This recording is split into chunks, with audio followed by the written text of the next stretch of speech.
On your marks, get set, bake.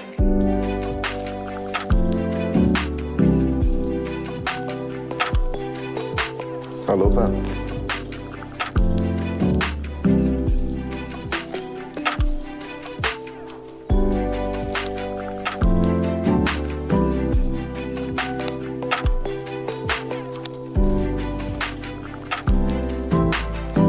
Goldfeder.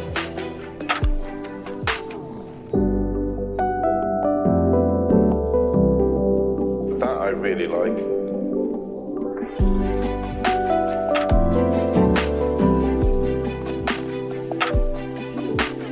That is delicious. Bakers, your time is up.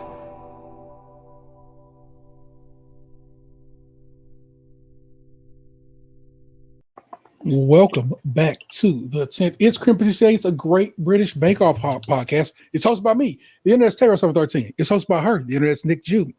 But guess what? Hi. The champ is here. It's the homie Kim Goldfeder-Clarke in the building. Thank you, madam, for joining us to talk quarterfinals and dessert week and bacon and all kinds of stuff and catch me up on life. I ain't talked to you since forever. Yes, thank you for having me again. Oh, it's a pleasure. Thank you so much for joining in with us on the good times. I got so much going on my desk right now. It is chaos tonight, y'all. My apologies. the night took a turn.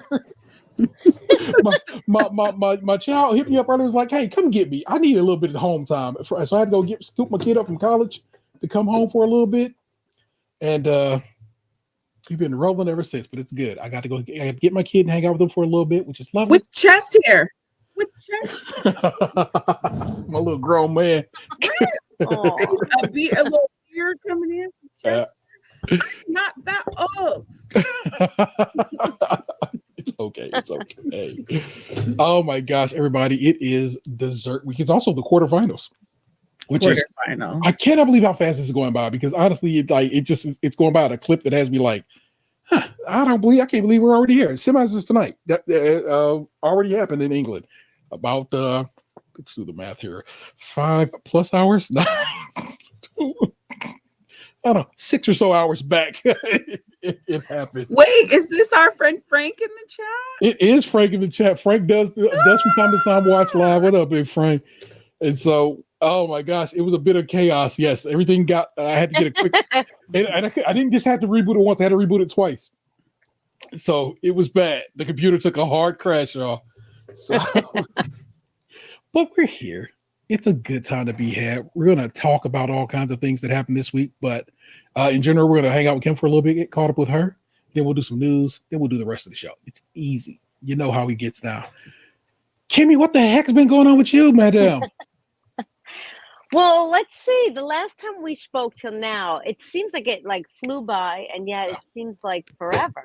Yeah. I've just been doing a lot of baking, really exciting projects that I guess word of mouth. I did someone's quinceañera, which was a little nerve-wracking because they really did treat it like a big wedding. Yeah.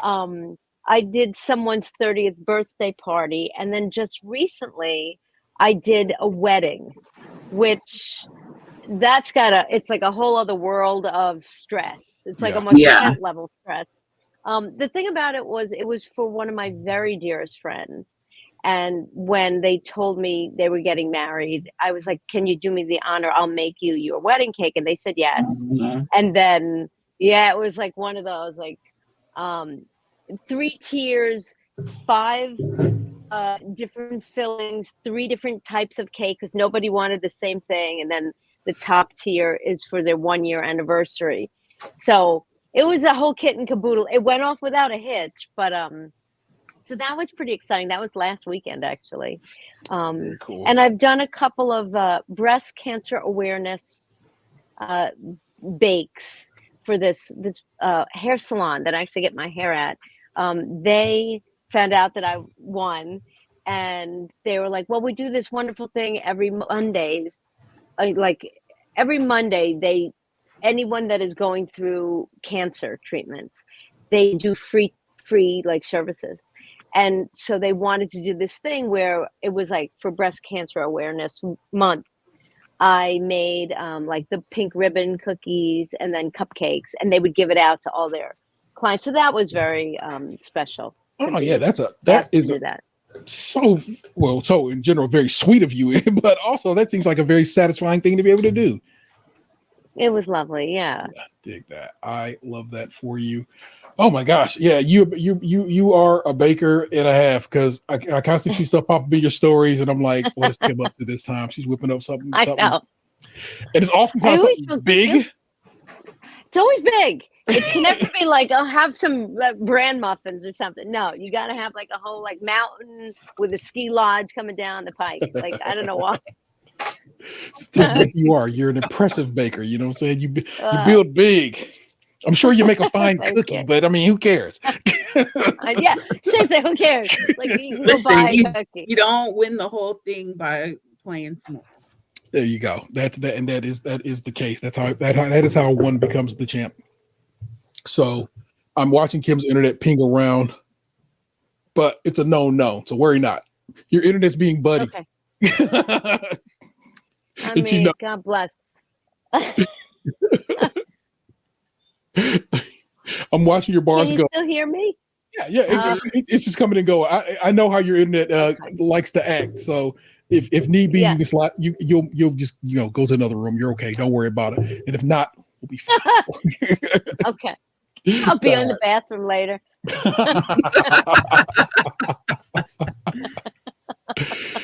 Well, I'm glad to know you are doing well and are still having a good time at this baking thing. I saw I've seen you do some traveling as well. Where'd you and the Mister go? I saw you guys travel somewhere and I can't remember where. I have to say, we were supposed to go back to England because we were going to go to the finale of the new season of the Great American Baking Show. We had to cancel our trip, to tell you the truth. This would take a hard turn, this conversation, but suffice it to say, somebody in my family got it was like a health issue. Yeah. And the doctor advised us not to go. So we didn't go. And thank God everything worked out okay. But it was pretty scary from the end of July through September. Yeah. It was makes you put things into perspective. Yeah. Yeah. But we were supposed to go back to London because my husband never got to go when I was there. Oh, when you were there? Yeah. He was supposed to come and then he had to cancel his trip because my mom hurt herself. Yeah. A lot of people don't know that. Like, as I was filming, my mom fell and she hurt herself pretty bad. And she wanted me to come home. I'm like, I love you, but I'm not coming home. My husband will take care of you. My brother can come and take care of you. Yeah. I got a dream I got to pursue, Yeah. But so we haven't been anywhere, T. I wish I could say like, oh, we went to this place. Nowhere. Hey, yeah. Maybe next year. Sometimes being at home is okay. It is okay. And sometimes your health takes precedence. What are you going to do? There you go. Exactly the case. So worry not. That's good stuff. Well, there you go. You're a little bit caught up on Kim's life. You should be following Kim everywhere because she's a delight and just a good person and a good friend of ours. So kick with the homies, people. Do that. But you know what it is. Let's talk bake off. Your remaining bakers in the tent this week are Aaron, Ian, Jasmine, Toby, and Tom. 4 dudes and a lady. It's weird. Wild. I'm made uncomfortable by it. It's it's funny, like the men in my family cook mostly, the women too, but like all the men in my family cook. Yeah. But I don't know a lot of men that bake, like exclusively bake. Like obviously every man that knows how to cook can like make a cornbread or whatever. So it is odd to see such a male dominated quarterfinal. It is. It is, and I'm just like, check these guys out. But again, this has been I got to give it up to them, a really, really good class of bakers. Mm-hmm. Like I have to unbelievable. I have to respect their efforts this go around. It's kind of like, okay, y'all seem to be pulling. We'll get to it, but the fact the technical they chose is the technical they chose, and it did pretty good. No, like horrible disaster. Because maybe 2 seasons ago they had that same technical. Ooh. and nobody got it right. Yeah. or one baker got it right. So it's like, I like to point out to you that there are certain classes of baker, and this is one of those ones that might have a bunch of people writing cookbooks after the fact or getting shows or so forth, because they're very good at what they do. Where is my little video pane at? My apologies. I have to go over here. I was looking in the chat to see my man's Frank's, but you know what it is. Every week we have a little news story, and we got one for you this week. Let me click on. Let me go click on the link so I can open said news story, because of course I had to restart my computer, as you have heard. So I need that link open, and then I'm gonna push this button. Watch. Bakers make the world go round.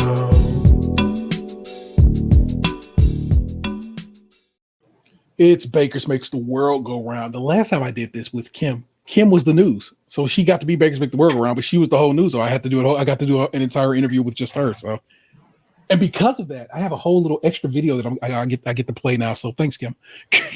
Oh, hey, God bless. You've added to the show in ways that you don't know until just now. But this is from the good people over at Decider, Megan O'Keefe on the byline. The Great British Baking Show, I hate when they call it the baking show because I like calling it Bake Off, respect due, is boring again, just like we wanted it to be. Oh. I'm supposed to pop off. The Great British Bake Off Desserts Week is often a cause for great excitement in my neck of the Netflix streaming woods. It means that a new season of Great British Bake Off is drawing to an end. Tensions in the iconic Bake Off tent are usually high, and the challenges typically turn out to be quite complex. Judges Paul Hollywood and Prue Leith are poised to eliminate one of the final five final bakers. Everyone still in the competition is not only talented, but also someone we've spent over a month getting to know and learning to love. Desserts Week is usually a high point for the season of the Great British Bake Off. However, this week, as I logged into Netflix, the usual thrill was gone. This says spoilers for the show, but of course we're going to discuss the show. There are no real spoilers here. This time around, I wasn't overly nervous about who would go home because the field had been naturally thinning out over the season. With Jasmine leading the pack as the overwhelming favorite, the challenges were fairly classic, the jokes predictably raunchy, and the bakers unflappably kind to each other. Noel and Allison enjoyed their sweet, silly rapport.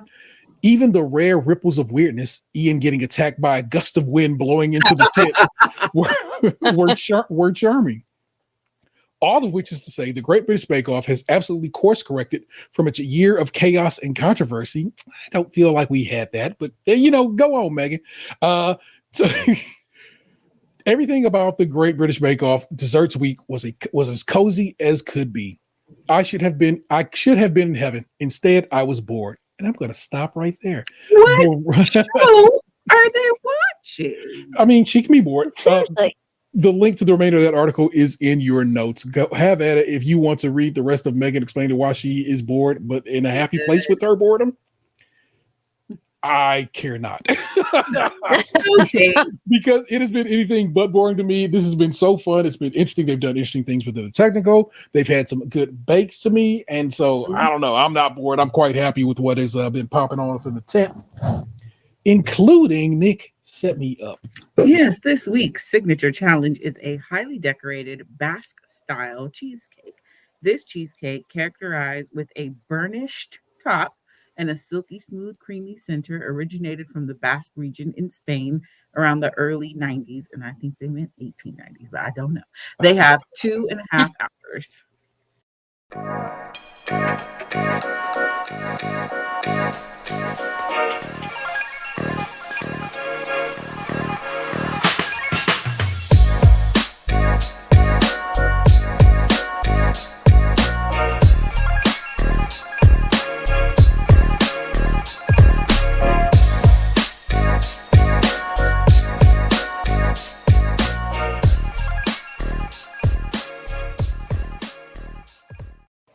I mean, just because I needed to know right quick, I went and looked it up right quick. The Basque cheesecake was created in 1988. Whoa, the actual 90s. By Santiago Rivera at his Pinsto Bar La Viña in San Sebastian, a coastal city in the Basque country of Spain. It achieved popularity online in the 2010s, helped by a recipe published by the British food writer Nigella Lawson. In 2021, Basque cheesecake was widely shared on Instagram and became ubiquitous in the UK. So Look at that. Basque cheesecake. As I watched them slice it and I looked at the texture of it, it looks very much like Japanese cheesecake, which is a little spongy, kind of almost like angel food cake. Okay. Yeah. And I don't know if you've never had Japanese cheesecake, you should. It's really good. That's fun. And I've only had it in Toronto, and I've had it from a couple of spots up there that make it, and including Uncle Tetsuo's, who I tell you to go visit if you want to get the version I think is the best up there. Assuming Uncle Tetsuo's is still about. Basque, you ever made a Basque cheesecake, Kim? You know, I never have, but one of my dearest friend that came to England to see me win, Robert, who's 6'6", his husband makes a Basque cheesecake that, like, he thinks it's the best thing ever. It's a s'mores Basque cheesecake.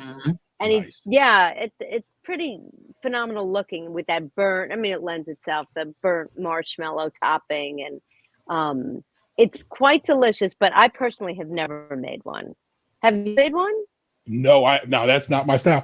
Guys, we're about to have a real fun show because as I look at my show notes, there's nothing there because, of course, I refreshed the computer. It's gonna be a real freestyling episode, y'all. What did I write? The notes didn't save. The notes did not save, and when the computer restarted, it did not. It did not give me a oftentimes it'll give you that little the little backup save. So worry not, we'll get through it. It's gonna be a good time to be had. Let me just pull up because it's not that difficult. I took notes if you need them, T. Oh, we're just gonna lean on each other tonight, people. Absolutely.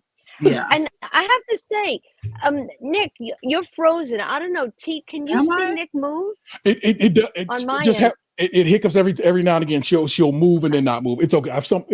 We're used to it. Okay. All right, let me get to, and this is me trying my best not to spoil tonight's episode by looking away. So this is the week that I dread every series because it's the jiggly dessert week. Yeah. So in this case, there is a little jiggle to cheesecake, but that's how cheesecake kind of gets down anyway. So it wasn't too. When you bake a cheesecake, trust me, a part of a cheesecake has a little jiggle to it. It does. I'm telling you, I've had to make them. So. But I got a list here. It's not going to be in the order we normally go by. It's going to be alphabetical. We're going to run through them. We're going to talk about them as best we can without me being able to break them down fully. Kim has notes. She's going to help out the cause. We're going to be great. Worry not. And I just finished a rewatch. So as did I. So it's all Me good. too. Yep. So in alphabetical order, Aaron is making Basque in sake. He's got to be doing it's plums. It's what else is going on with that cheesecake? Good Lord. This happens Nutmeg. for me. Yes, it was nutmeg, vanilla. And vanilla in the actual cheesecake filling. Then he had these they look lovely. It was like the best. You told me before they give you guys really good fruit. So of course it's like yes, the best fruit that they can bring, that these guys who work in the production can bring them. So of course it's gorgeous, and it's just the way he hooked that cake up. I was just like, okay, I see you out here, man. You got something going for you. So that one is an interesting bake. The sake part of it is he poached the plums in the sake, so that's how he got that situation going there. So he did, and he talked about his grandfather and how he inspired him to for that particular bake because his grandpa was always eating plums. Burn it. I always love the way the Brits say Bernard or burn it. Burn it. Yeah, so that's a good time to be had there. Ian is going for a Christmas box Basque cake. It's going to be an orange, all flavored situation. Lord, we'll get you there, but still, it's all like. So it's the idea. It's sound. You know what I'm saying? He's going to decorate it with he's going to candy some oranges. He's going to do some twills that are going to be flavored with cardamom. So he's doing orange and cardamom, which will come back later in this episode as his. And I'm like, okay, this got a vibe. But for some reason, he thought, okay, I'm going to add food coloring to it. I'm like, what are we doing there? And also, he like just zested the zest out of an orange like crazy lot. So that again, that'll come around when we judge this output. Jasmine is making mango and passion fruit basque cake, but it's more than that. I find it interesting that they named it mango and passion fruit because it's actually a lime cheesecake. It's a flavor with lime. It is there's lime juice. There's the zest of limes. There's candied lime peels on the top of it. It's also decorated with this lovely mango rose that she cut and placed on top of it. So it's brilliant. But I would call that a lime cheesecake or a mango lime passion fruit cheesecake. But they called it the mango and passion fruit. And of course, and then on top of all that, so the cheesecake is lime infused with lime juice and lime zest. Then on top of the cheesecake, it's a passion fruit curd, and on top of that sits a mango rose. It's trust me. Passion fruit was popular this signature. Yeah. It is. Yeah. With Toby up next, he's going for white chocolate and passion fruit basque cheesecake. So Toby's doing this white. It's a white chocolate. I think he said he's going to have it with butter for some reason. Not sure why. And it's marble. So the intent is to marble the basque cheesecake. So when you cut it, you kind of get a look. It's like, okay, it's kind of marbled. I'm like, okay, what's going on with that? And he himself is also making a passion fruit curd, but it's not really in the cheesecake. It's a part of the cheesecake, but not within it. And he also makes these little white chocolate little illusion cups. Passion fruit, yeah. Yeah, and yeah, because they're meant to look like passion fruit. So of course they're filled with cream and passion fruit. And what if we told you about making stuff just sit on top of things? If they didn't ask for it, don't do it. Don't do it. Don't do it. Tom is going for a black sesame and lemon curd basque cheesecake. His idea was, I'm gonna do something outlandish, and he makes the whole thing pitch black. And he makes this, and he decorates it with a white chocolate lemon that's also pitch black, and that is filled with a lemon curd. And so that will be the one source of color for this whole thing. The rest of this is a sesame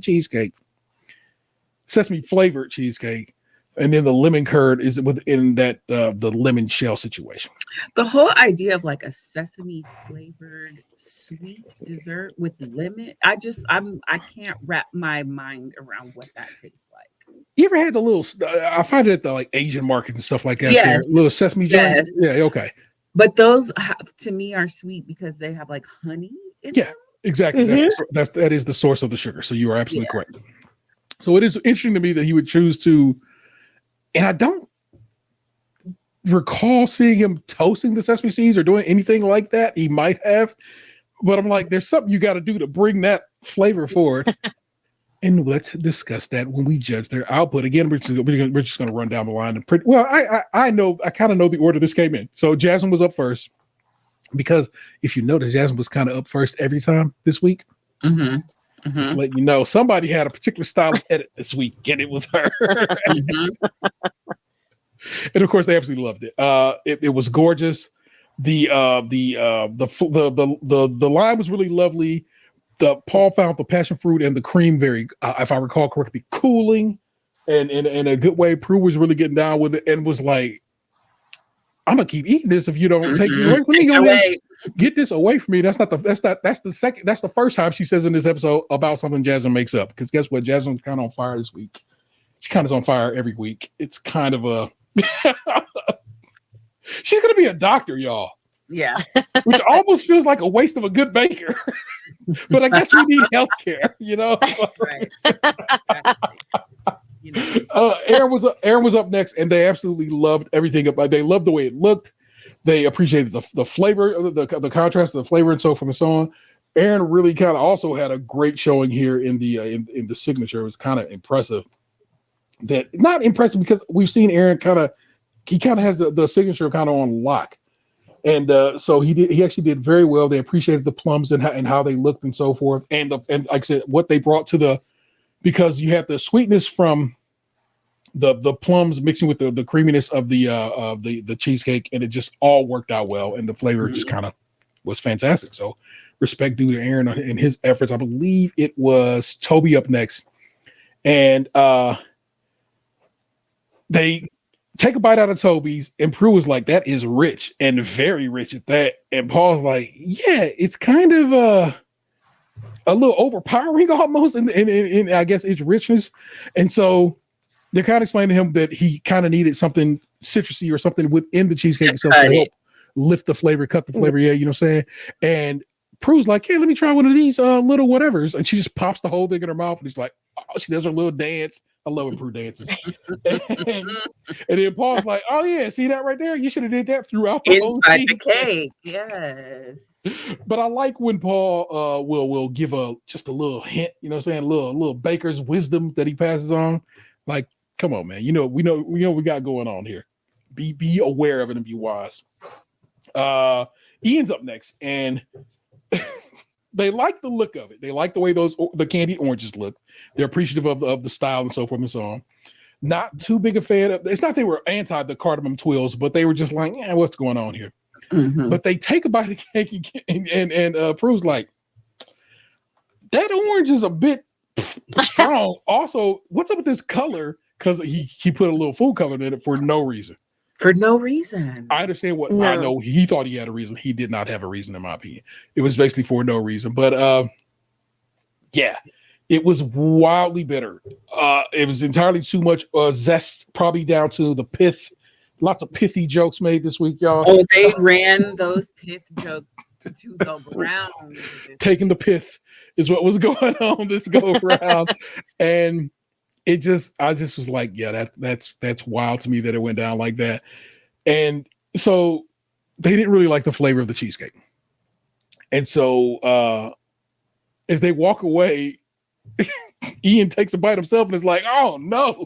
And then he's like, his face. When he realizes, yeah, baby, you did not do well with that particular one. But that's fine. It's fine.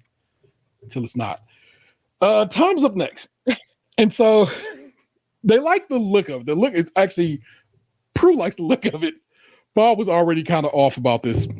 And so I did watch the extra slice this week for this episode. And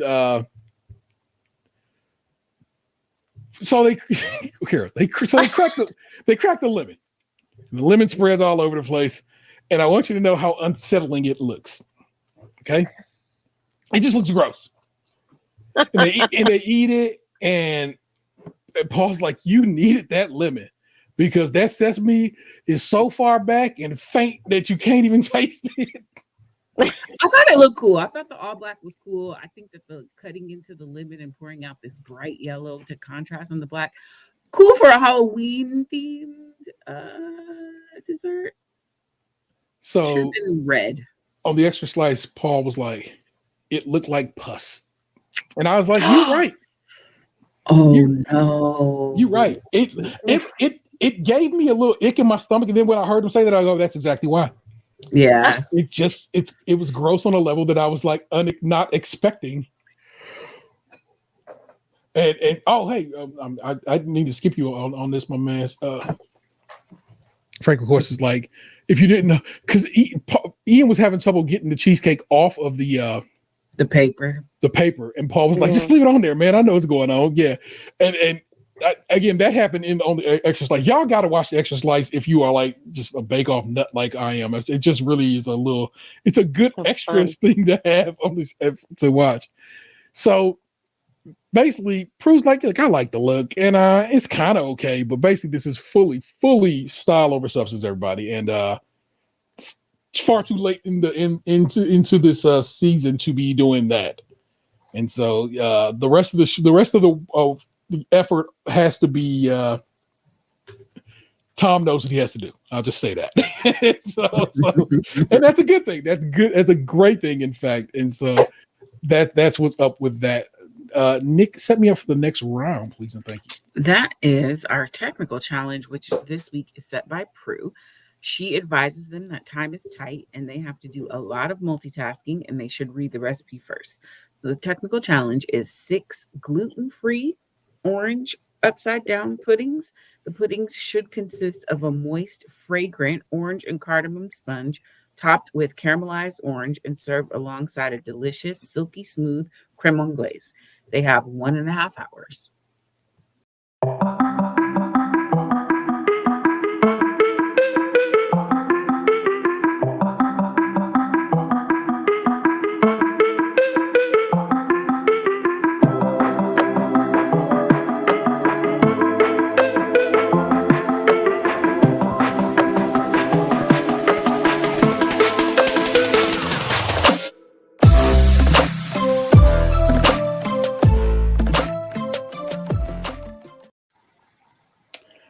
I had had this again, so I had to go dig it up for you right quick. Because I don't feel like we've spoken about it at all this season. I thought I'd get you a description of what a crème anglaise is. Custard sauce pouring custard or simply custard. It is of course of French origin. It just means English cream. It's a sauce of egg, sugar, egg yolks, and hot milk, usually flavored with vanilla. In case you ever wonder what's going on with crème anglaise, now you know. Always try something about hot milk doesn't sit well with me. It's just everything has to be. It's Right. cooking. It's what it is. Yeah. But this was you know how it is. The technical people. All I can do is say they cooked, and they did, and that's great. And now we're gonna judge what they did. Aaron was up first. Aaron's was what did they say? They used the word, and I actually want to get the definition of it. I forgot what it was. It started with a T. Can't recall the word. Sorry, and my notes is gone. So sorry, you got to deal with it. But basically, they were all basically they all didn't look great. They looked slightly underbaked, or in this case, understeamed. And raw on the inside, apparently. And they cut into it. He's like, oh, that's you can see it's understeamed. It's raw, and they use raw and overbaked too loosely, in my opinion. You know, I love Paul Hollywood dearly, but when I said this before this season, to me, raw means something, Yes. and burnt means something. And I think like slightly underbaked and raw are two completely different things. Like, because if something's raw and you're eating it, I have concerns for your health and safety. Exactly, and that's and because he ate it multiple times, I know it's not actually raw. What he's trying to impart upon us is that it's not as steamed as it could have been. But the flavor's really there. The crème anglaise, I believe he said, was something like perfect. He really was I on liked it. Yeah. And what comes out from all of these, as you hear this week, no one did poorly. It just is everybody was so good. It becomes one of those situations where you got to be like, okay, we got to get down to the brass tacks here. And in this case, his was the least steamed. This is what it is. And I think if I remember correctly, they were all kind of debating on how much water to put in what is it called? The bain-marie. Anne-Marie. Yeah, and he filled it like almost all the way to the bottom of the thing. So I bet the water just got inside a little. You need to go up a little higher because it actually, I think you need to touch the bottom. Oh, okay. Yeah. You actually want to get the water not surrounding it per se, but you want it kind of up and on it so it cooks through. So the heat goes through the tins. It's wild how water and physics, y'all. Well, it was interesting because Prue didn't even mention. Like, I just assumed you'd want it to be halfway up the cup. Mm-hmm. Right? Oh, yeah. But I don't think Prue mentioned exactly where. So whenever they said, "Oh, I just wanted to touch the bottom," I was literally going, "No, make it higher, make it." But I don't know if anybody did really. I know, and I mean, I guess because somebody did, pretty well. So, or maybe just lucked up, Jasmine was up next, and they liked the caramelization of the oranges on top there. The flavor was really good. The crème anglaise was okay, not okay. Nobody got an okay. So take nothing I say as gospel. It was fine. It's crème anglaise. Guess what? It's custard, it's hot milk, and eggs. It's gonna be pretty tasty, and it was. And her flavor was pretty good. But again, they thought hers were a bit under steam. Toby was up next. I can't believe I can whip these out of my brain like this, y'all. But that I just watched this episode for writing notes a little bit ago. So Toby was up next, and they were really like into his. It's like, okay, I'll be doing something. They enjoyed the flavor. They liked the look of the top of his oranges. They were like, oh, these have clearly been torched a little bit, which was not something I thought they told people to do. I think they just were smart to be like, let me grab my blowtorch right quick and hit these to give the top a little something. They liked the way the syrup, jasmine syrup was too thick, is what hers was, because they had to make a syrup to pour over this, kind of caramelize and pour down. That's what her issue was, and they thought the syrup was good on Toby's, and the bake was good. They were happy with the flavor on his as well, and again, his crème anglaise was fine. Everybody's crème anglaise is well done. Nobody's messing up. No lumps. No curdles. No nothing. Trust on that. Ian's up next, and they really like the way Ian's look But then, of course, once again, twice this episode, he ended to not peel the orange or cut the orange out. He just left them with the rind, the peel on. And then he was like, hey, what will it matter? Well, it mattered a lot because it was the difference between where he came in the judging. And so Prue's like, I don't like the pith, but I like the way it looks. The flavor is good. The texture's right. It had a good steam on it. It's just the fact we're steaming desserts.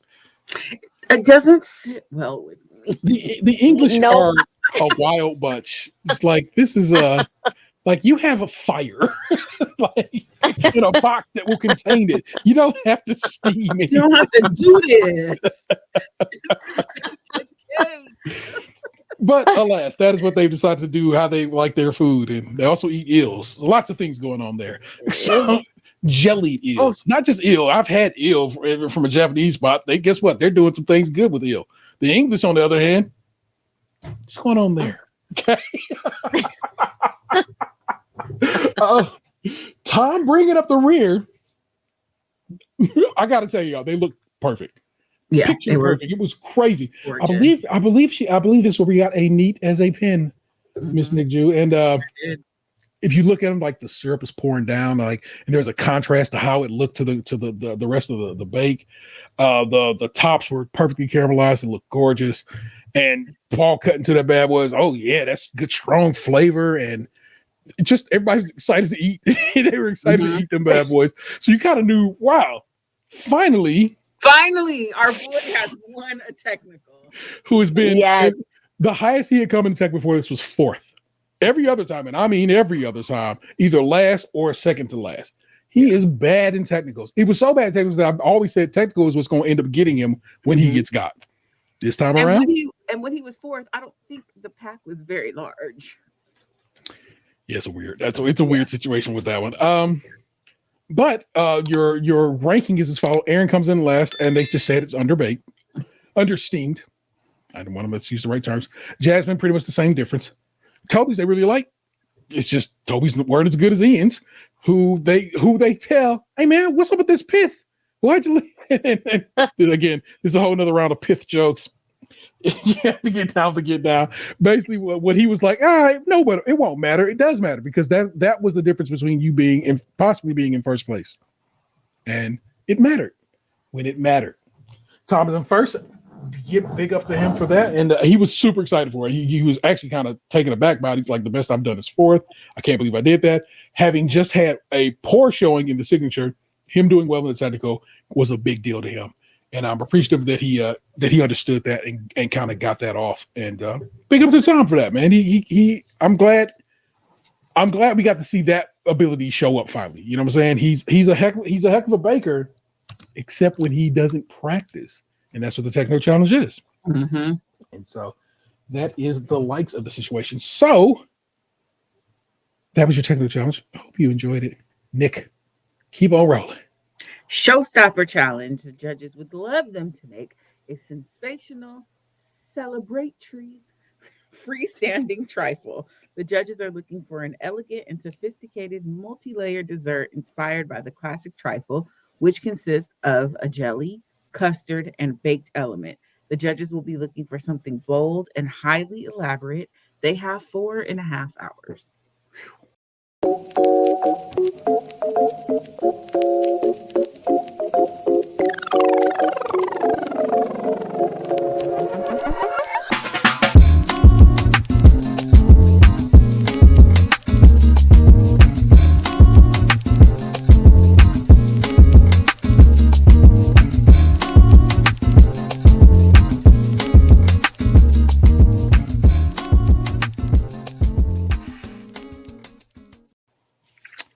Nick Jew, were you showstop this week? No.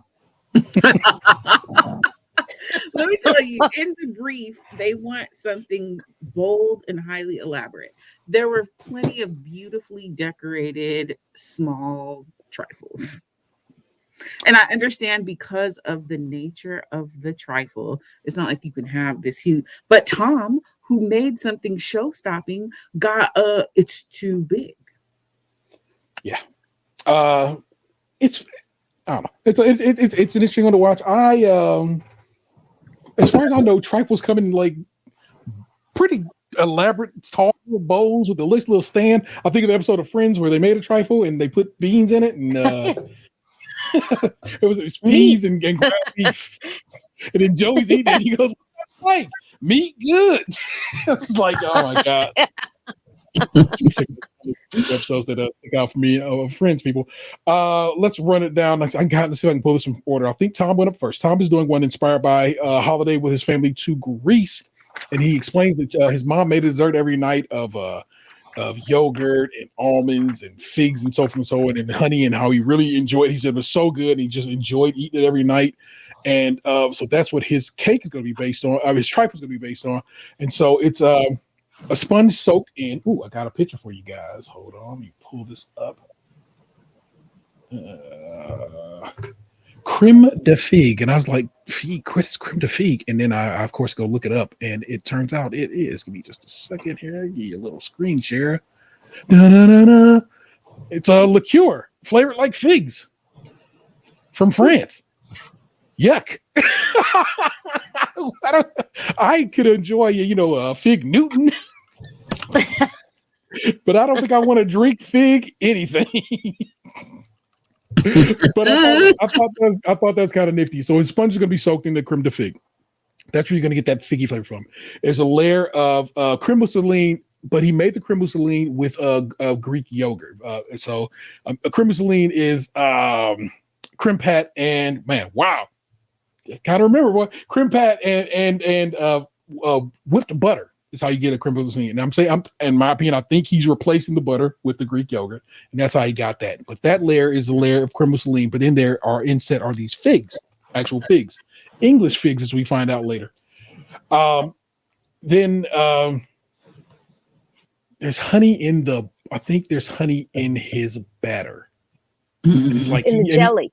In the jelly. Okay, yeah. Because there's a jelly that he puts on top of it, and he decorate. What is that jelly decorated with? What was it made to look like? An olive branch. Yes, it was an olive branch because Greece, and so that was what that was meant to look like, and that was what was to be atop his whole output there. It's kind of cool. I think Jasmine was up next. She's going for a strawberry and lemon trifle. Jasmine's stuff is so cool because it's just like it seems it is not basic. Basic is it almost feels belittling, but it is just well done. It's a high standard of baking that really is she knows what she's doing. So it's going to be a limoncello soaked sponge. It's some layer of strawberry jelly. When I say strawberry jelly, I'm not saying what you put in your PB&J, people. Remember, jelly is jello, it's gelatin. And when you hear me say jelly every time this situation, remember I'm saying jello, basically. But in this case, gelatin, she makes it with gelatin. She makes it herself. And then she makes a bavarois, which is a Bavarian bavarois. I had it written down. Also, check it out. Having to spell bavarois. Oh, good luck. No. I got it. I figured it out, but I spelled it wrong the first time. And bavarois, it's again a French word. I love that the French have all these words for other countries that surround them. So bavarois is Bavarian cream. It's just that's what bavarois means. And Bavarian cream, creme bavarois with an S or bavarois. Is a French dessert consisting of an egg-based custard. It's milk thickened with eggs, gelatin, and a whipped cream is then folded into it. You put it in a cold mode and you got the Bavarian cream. But that's her cream. And everybody else is doing like jellies and stuff like that. No, she instead makes a bavarois, and that's what tops her situation off, along with, forgive me, I believe lemon curd as well as some fresh fruit. Well, her jelly was on an inner layer. Yeah. On the top, which is smart because then you don't have to have this glob of jelly sitting on top of a cake. Exactly.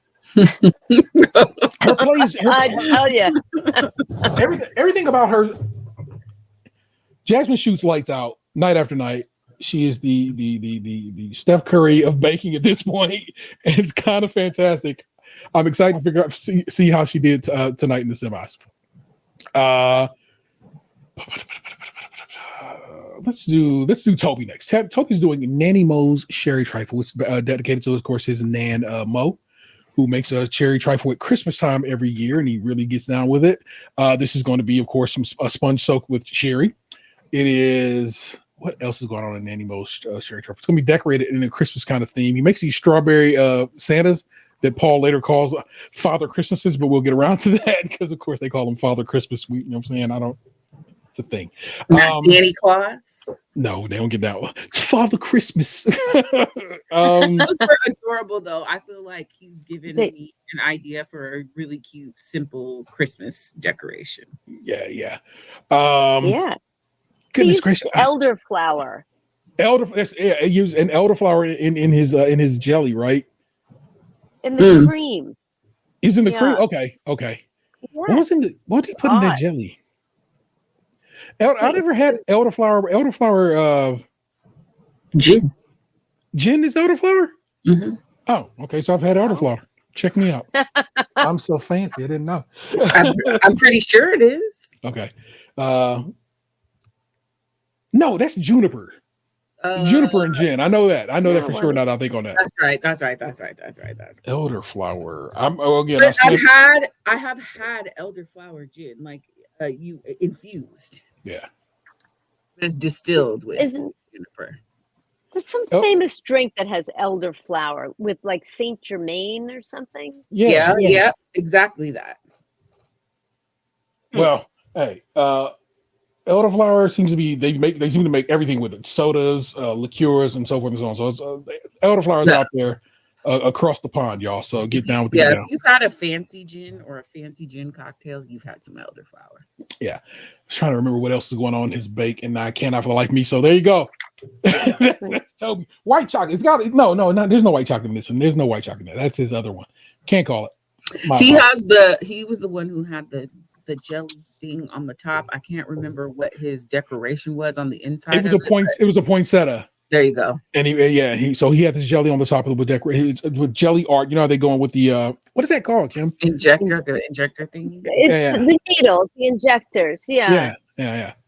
So I don't understand how y'all use that as bakers. That seems that is where being a doctor probably would come in handy, but the doctor didn't do that with her jelly situation. So, if anything, maybe that tells us a lot about her.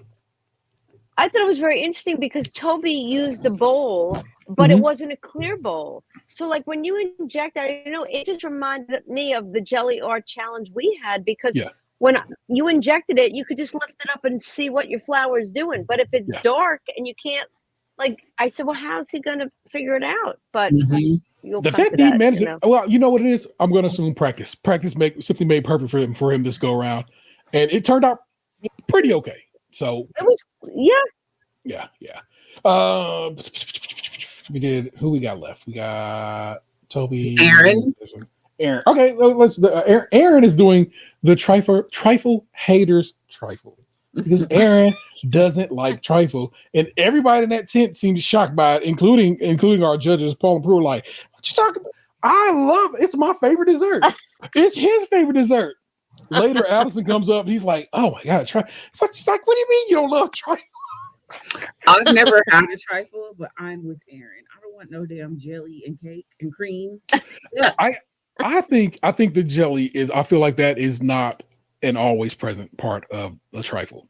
It can be a part of the trifle, but I don't think everybody's always whipping the jelly in their trifle because there's just it's usually keep the jelly. Yeah, it's usually cake, cream, and fruit, and that's basically what normally it turns out to be. And his has a champagne jelly situation. That sounds tasty. Yeah, I was actually very impressed with that. He also has was it chamomile custard? Well? Yeah, a chamomile custard, which I thought kind of sounded interesting. A raspberry cream as well that he has in there in his layers amongst his sponge. A peach compote. Yes, and a peach compote, and that's what he did. He cuts up peaches this time on the top of them. That's what his jelly layer is. So he has these beautifully sliced and laid out peaches that are then covered in the champagne jelly. And again, the idea was sound. Aaron is a heck of a baker. but we'll get around to that when we judge his output here shortly, and then we'll bring up the rear with Ian, who is going for Trifle. It's reminiscent or inspired by his time in a Sicilian town of Tormina or something to that effect. Sorry, and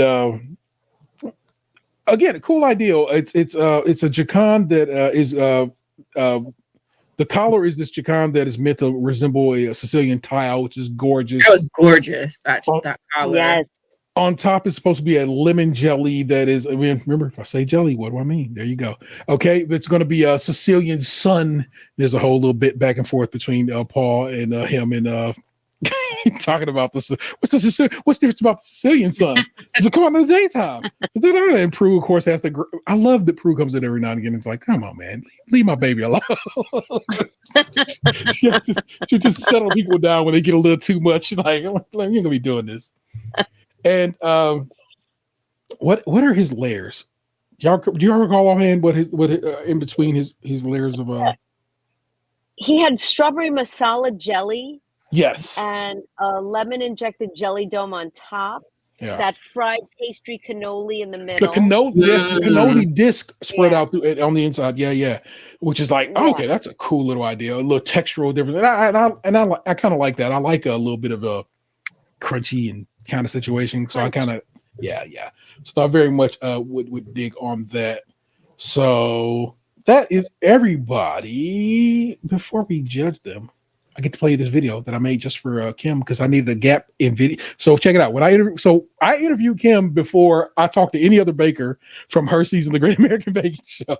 Literally, we hadn't done anything because Kim was on the tour. You know what I'm saying? They had the champ out there. For once, they ruined it for me. They told me who won immediately. Like, she won, and you know it. And I was like, lucky. I felt so bad. She's an amazing woman, and I like hanging out with her.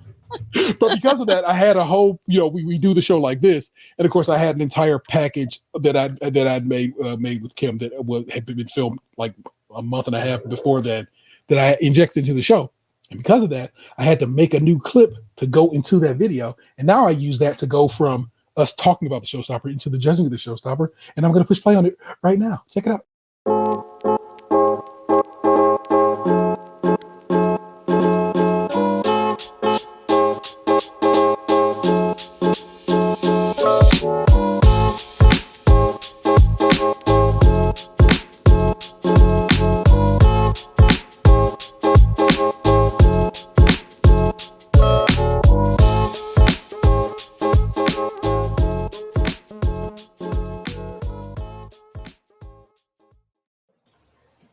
I love it.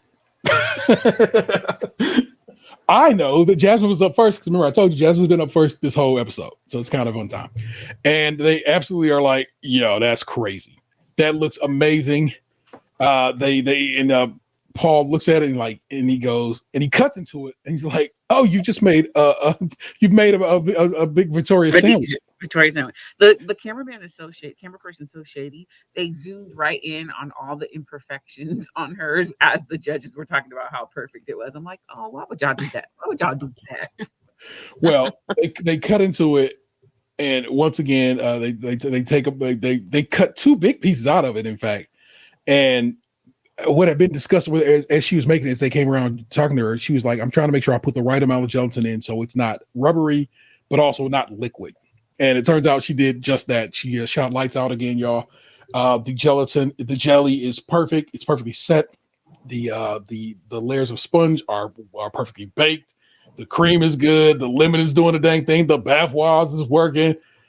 All right, they're super impressed with her output because guess what? She kind of is really good, like super good. It's kind of like, kind of like amazing when I think about it.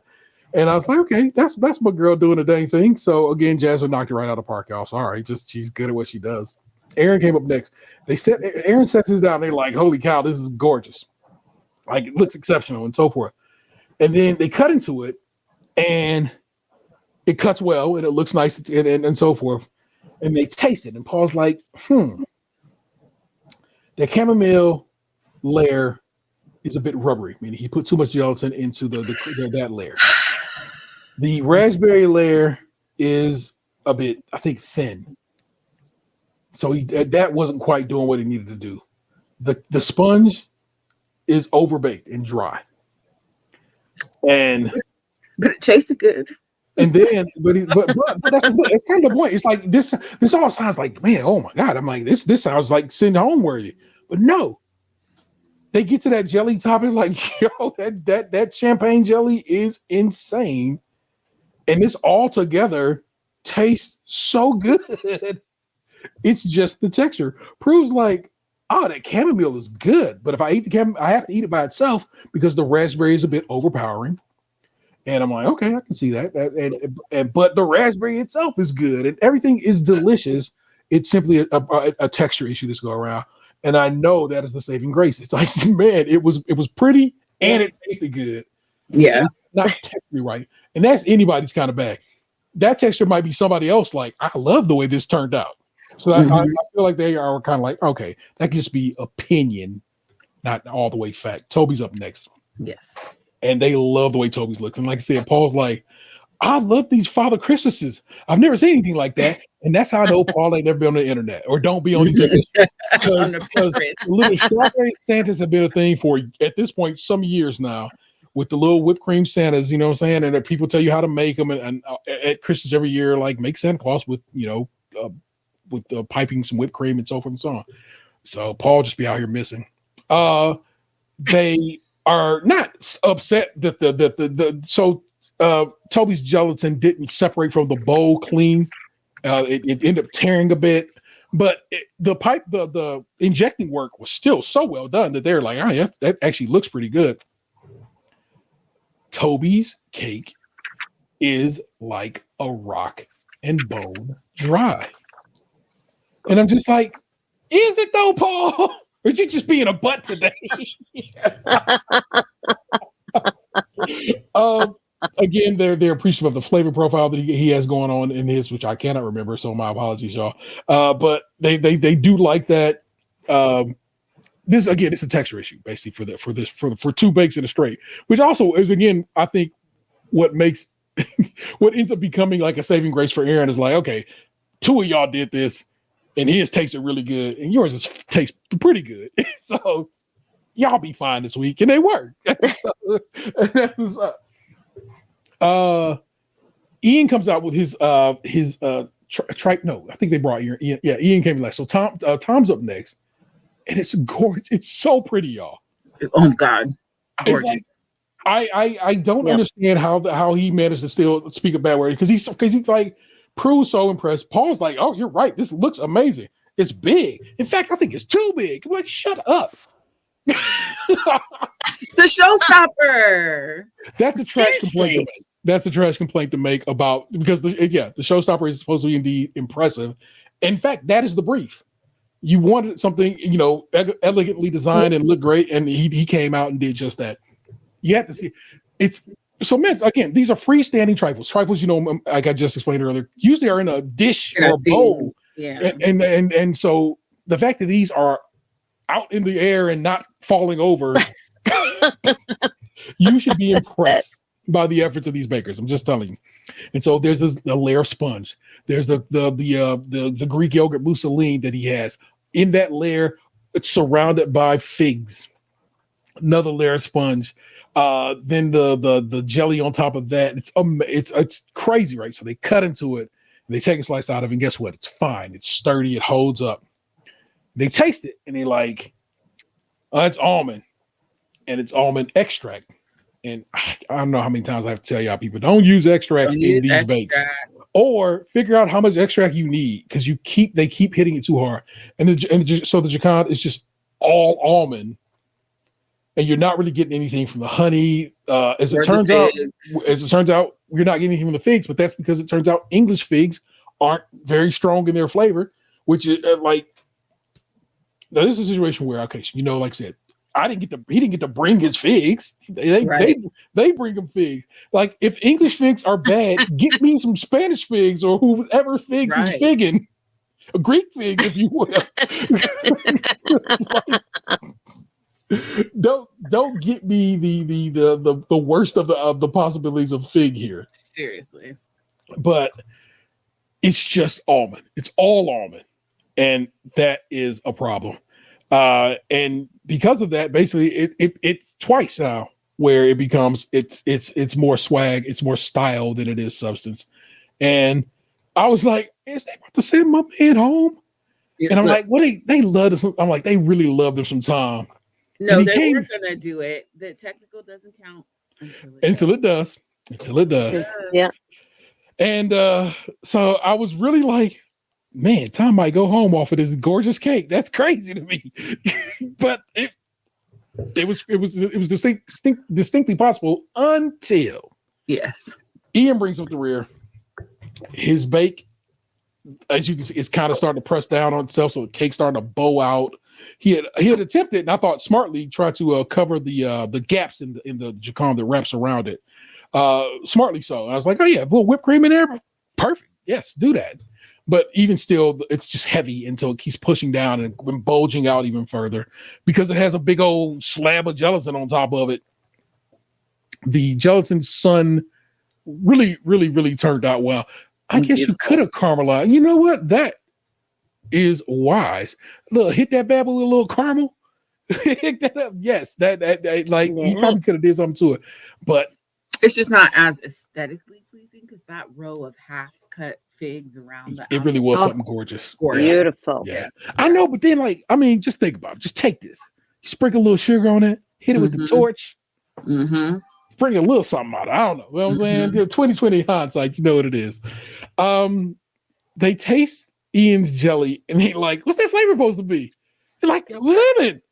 And they're like, no. He basically made plain gelatin. Yeah. Which even as a notion, I don't even like gelatin jello as it is. But the idea of you serving me up gelatin that tastes like water or like nothing, just that texture and no flavor. My God in heaven. The jacquard I felt is so bad for him, his face when they said that. I know. The jacquard was not jacquarding as well. It looked great. It just didn't taste good. Prue did like the way it tasted. So she goes, I just have to disagree with my fellow judge here. I actually do like the way this tastes. Paul was not a fan. He goes, I don't like the taste of that. Straight up. When somebody tells you that, when Paul Hollywood tells you that, it's a bit of a problem. And he did not get down with the way it tasted. And again, the jelly didn't taste right. The cake didn't taste right. Oh, baby. All of these things lead to exactly what you think it is. And that is Ian. C'est la vie. I love that that we've gotten so far on the show, this very podcast we do, whereas the Star Baker bit, it's kind of important the first few weeks, but at this point, I think you know who the Star Baker this week is because I was telling you she shot lights out all week. Again, it is Jasmine, her 4th Star Baker of this series. Crazy. That is crazy. I don't know what the record is. I should go look that up because it's 5. She's so good. It's 5? I think so. Oh my gosh. Back in the day, what's his name? Richard. I think. Yes. Yeah. Yeah. Let me tell you, Richard. Yeah. She's really, really good. Okay. Like thoroughly, impressively one hell of a baker. It is going to be, I don't know, man. I'm a little bored. Oh, well, yeah, I can understand it, but it's like that's how good she is. It's like it's the year I'm saying the Warriors win 82 games. Like, I guess. Well, I wasn't bored for that. I know. Also, I think it was 72 games, 72 and 10, right? 73 and 9. Okay, yeah. So you just kind of are like, all right, fine, Steph Curry, keep making half-court shots because that's what she's doing here, and it's thoroughly impressive. And so I gotta respect her for it because she's very good at what she does. And sorry, but you know what it is. Let me start. Let's start spinning the drain here. Normally, around 8:30 p.m. Eastern Standard Time on Tuesdays, we get together and do this live on the Twitch and YouTube. If you're on YouTube, you know what you can do for me. You can give me a subscribe, a thumbs up, and a little comment because it makes it show up to other people out there, and that's great. If you're on Twitch, hey, thanks for being on Twitch. I have no idea how well the show does on Twitch. I don't even go look at Twitch, but it's there. So those who are on Twitch can watch it. And I hope you like it over there. If you're listening on Apple Podcasts or Spotify, come on, hit us with those 5 stars. Again, same difference. It helps push the brand. It helps more people see us. And on Apple, you can. You don't have to. It'd be mighty nice if you wrote me a little review and said why you like what we do over here. Please and thank you. If you're so inclined and want to message us, do that at podcast@strangecountryMilk.com. Call, text, leave us a voicemail, 216-264-6311. That's 216-264-6311. We'd certainly love to hear from you. And hear from you. We have my man Frank. Frank is in the chat, and I'm about to read his email out loud to him, which is hilarious to me. And now I have to actually go open the email because, of course, it's no longer in my notes. Man, I'm never going to be over this. I'm telling you that right now. I am so unhappy. You did great. There it is. You did. Thoughts on episode 8, Dessert Week. This is, of course, my man Frank. Again, remember, Frank will be joining us for the finale. I need to send him an email. I'll probably do that tomorrow to let you know what's good, sir.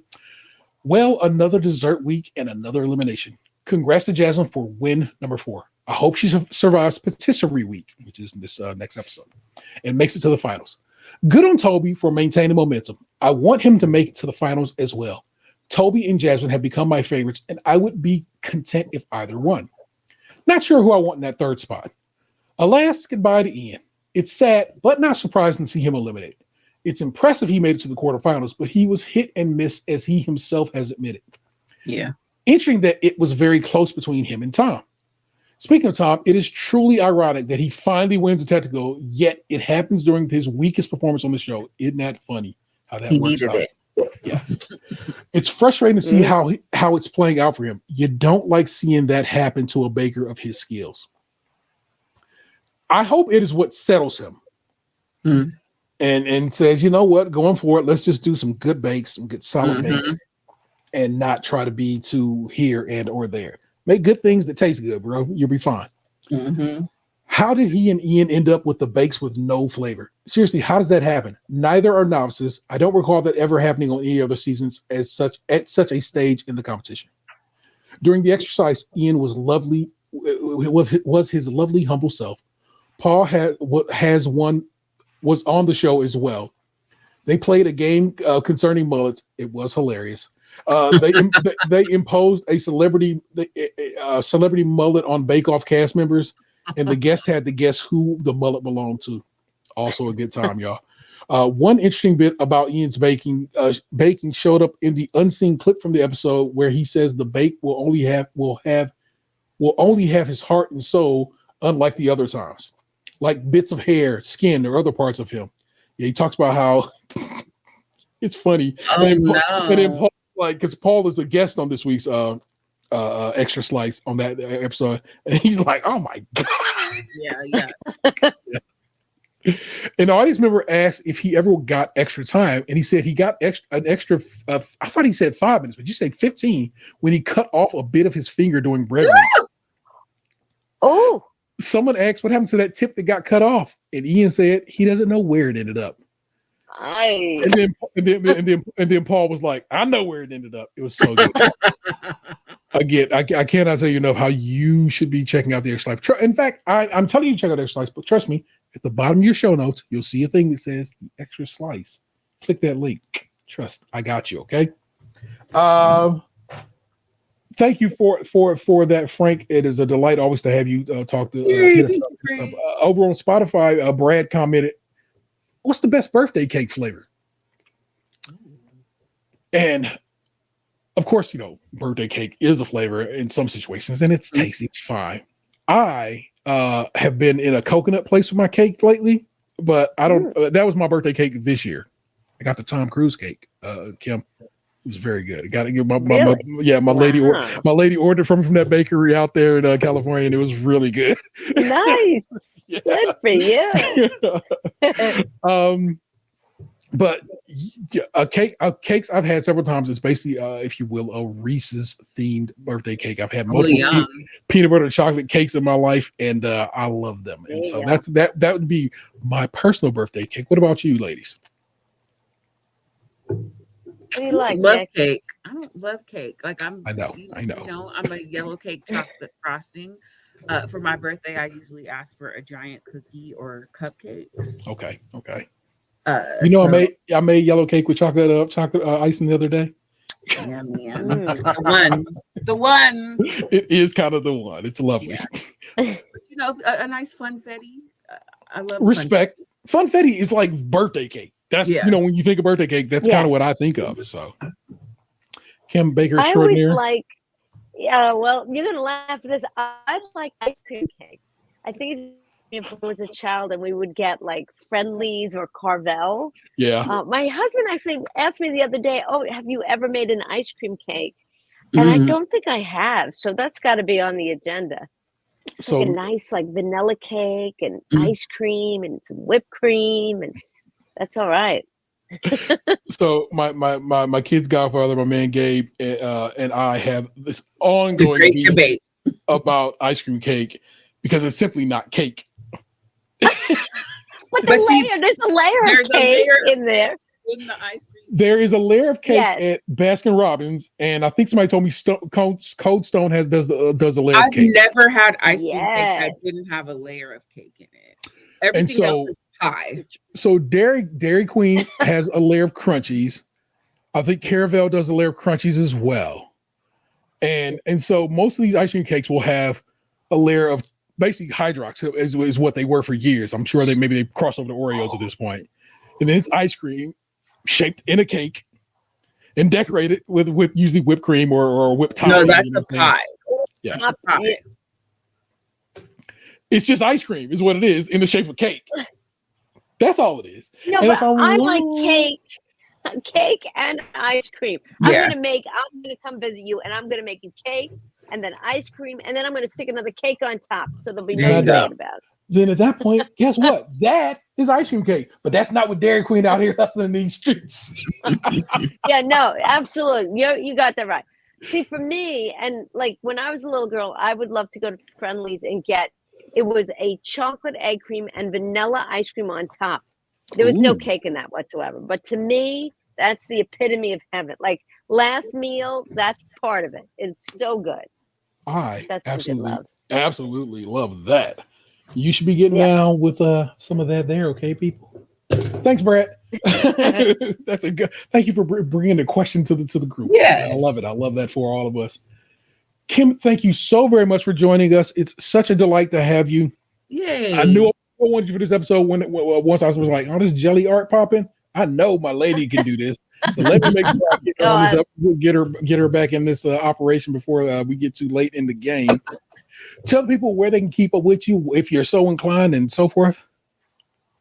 Thank you so much. Yeah, you can check me out on Instagram, Your Mom's in the Kitchen, or just my name, Kim Goldfeder-Clarke. But the bakes are on Your Mom's in the Kitchen.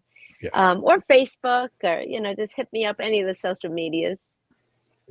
Speaking down with Kim, I'm telling you, I say this about any and all guests we have on the show. Guess what? They're really, really good bakers. Mm-hmm. Mm-hmm. Like not any, Thank no chumps allowed. Okay, and also just a genuinely and generally sweet person, and I love to call her friend, and so I'm glad to have had you hang out with us for this go around. I'm glad you and Nick got to finally chat. I know via video, So. Oh, it's a pleasure. Well, no, we missed it out the last time. I know. Yeah.